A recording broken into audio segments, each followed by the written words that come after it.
বাঙালি শ্রেষ্ঠ দুর্গাপূজা উৎসব আর শক্তির আরাধনায় মেতে ওঠে বাঙালি। সেই মেতে ওঠার পাশাপাশি বিভিন্ন পূজা মণ্ডপে সেই উপচে পড়ার ভিড় থাকে। পূজা মণ্ডপগুলি কোথাও থিমের প্রতিযোগিতা, কোথাও প্রতিমায় বিভিন্ন রকম নতুনত্ব নিয়ে আসছে এখনকার দিনে।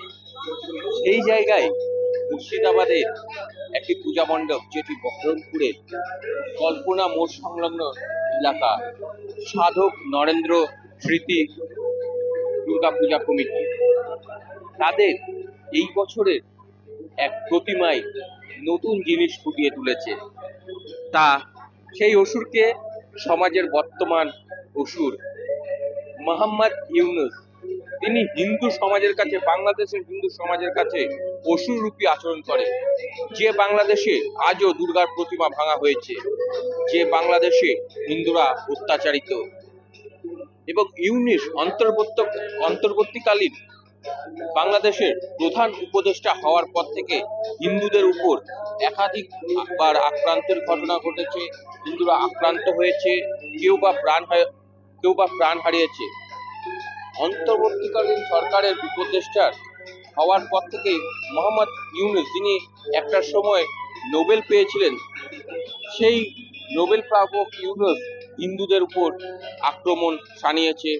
বর্তমান পরিস্থিতিতে তিনি আজও সেই দুর্গার প্রতিমা ভাঙার মতো ঘটনা ঘটেছে বাংলাদেশে, এই নিন্দনীয় ঘটনা।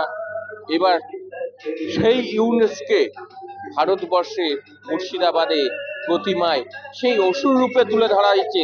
ঠিক তিনি যেমনটা বাংলাদেশে হিন্দুদের কাছে করছেন, শুধু হিন্দুদের কাছে করা মানে সনাতন ধর্মকে অপমান করা।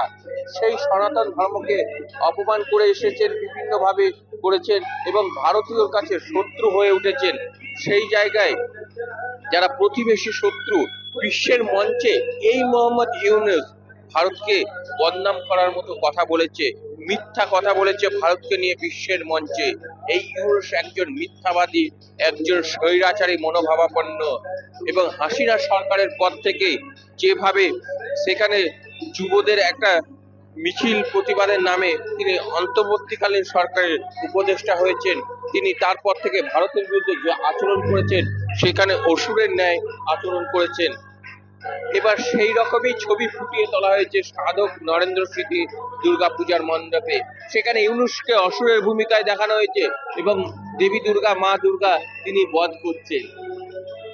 এছাড়াও আরো একজনকে এখানে ফুটিয়ে তোলা হয়েছে, সেটাকে শাহবাজ শরীফ, পাকিস্তানের প্রধানমন্ত্রী। পাকিস্তান